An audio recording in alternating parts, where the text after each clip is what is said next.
As a rideshare driver, there is no denying that loneliness is a real possibility in this profession. Many of us drivers are often on the road, particularly full-time drivers, 8 hours a day, 10 to 12 hours a day. Some drivers are on the road even longer. So becoming a lonely driver is a real possibility. Sometimes, occasionally, some of the passengers will suddenly start looking a bit more attractive than they would be in the course of your normal life. Nevertheless, today's heinous story is a classic case of don't do this shit. Is facing charges after police say he attempted to sexually assault a rider while exposing himself. Police arrested 36-year-old Raul Pujols Gonzalez of Scranton after police responded to a reported sexual assault on Monday morning. The victim told officers she called an Uber for a ride home and claimed the driver, Pujols Gonzalez, began looking at her and speaking to her in a way that made her feel uncomfortable. According to the affidavit, he passed the victim's home and parked on Hyde Park Avenue, then locked the doors, entered the back seat, pulled down his pants, and told the victim to perform a sexual act. The victim was able to escape. Pujols Gonzalez has several charges against him, including indecent exposure, open lewdness, and false imprisonment. Raul Pujols is a sick-ass motherfucker. But nevertheless, there is more to this story than going after the driver, because obviously the driver is a sick fuck. They stated that he already has charges prior: indecent exposure, open lewdness. This is a horny-ass fucker. But I want you to hear something, because it wasn't clearly, or it wasn't clarified in the news video, probably for the sake of television. Listen to what came out of the actual article.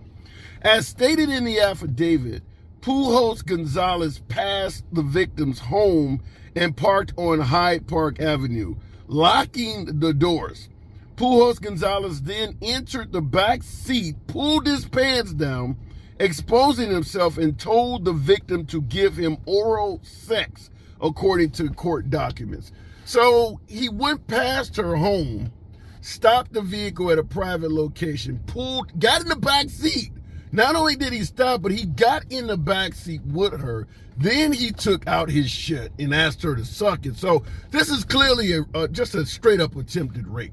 Now, another issue that doesn't come up is that she did flee the vehicle, but when she got out and tried to run, he actually tried to grab her. So he was trying to basically hold her against her will. He has also been charged with kidnapping as well, because obviously he drove past her house. He had no intention of letting her go until he was done with her. So this is straight up a case of attempted rape. I don't know why that hasn't been stated that that's what they charged him with, because that's clearly what he was after. But in addition to talking about the fact that Pujols Gonzalez is a piece of shit, we got to look at the ride-sharing company in this. Now, this case, I believe this one was Lyft.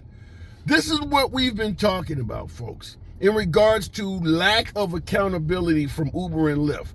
Talking about the fact that they pair us up with passengers, they pair up the passengers with drivers, and then they absolve themselves of any accountability for whatever the hell happens. In this case, this victim would have never met this driver had Uber not sent him to pick her up. Uber should be 100% responsible for what happened to her. But it gets even worse, because in this case, the police have stated this guy already had a prior history of indecent exposure and open lewdness on his file. How the hell he become a driver to begin with? This woman should be able to put in a lawsuit and definitely receive a settlement of some type and probably some emotional assistance for what happened to her. But this just goes to show the urgent need that these companies be held accountable for the people they pair up.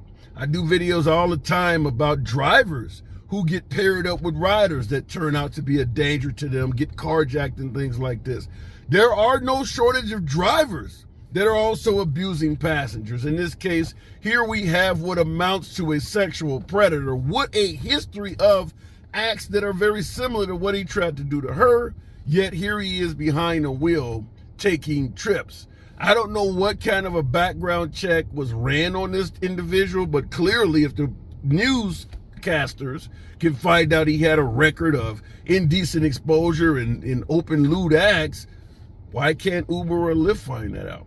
So it sounds to me like the ride-sharing companies themselves did not perform their due diligence to ensure this passenger that the person driving them around was safe. So we have to go from that standpoint. Also, you kind of wonder, Uber and Lyft are capable of phoning us and things like that because they know where the vehicle is at. He passed her home up. Should Lyft have made a phone call or something like that to check on her? Clearly, this driver has went past the destination and there's no change in the app. So it's not like the passenger said, take me here or take me there, because it didn't change in the app. As a driver, if a passenger tells you to go beyond the drop-off point and they don't put anything in the app, at that point you're losing money. So you certainly would not want to take a passenger beyond their home, like in this case where it says he drove right past her house.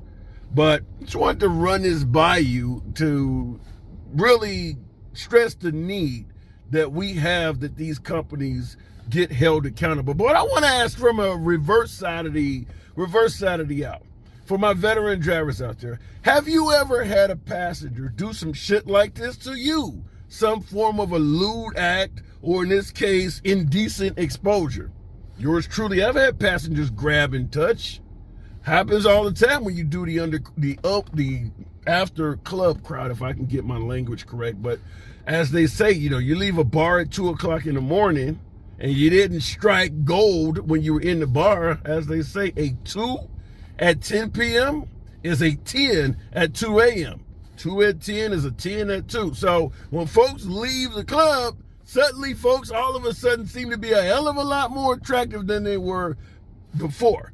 But in this case, what makes this one particularly odd is this shit happened in broad daylight. This happened like right around the afternoon, like 1 o'clock or something. So this dude was just a horny fucker. I don't know. But hopefully you're not getting grabbed and touched on by some of your passengers. If so, state it in the comments. If you've got their phone number, put that in there too, for research purposes. Just kidding. It's your boy Tim. Subscribe to the damn channel. And I'll see you in the next video.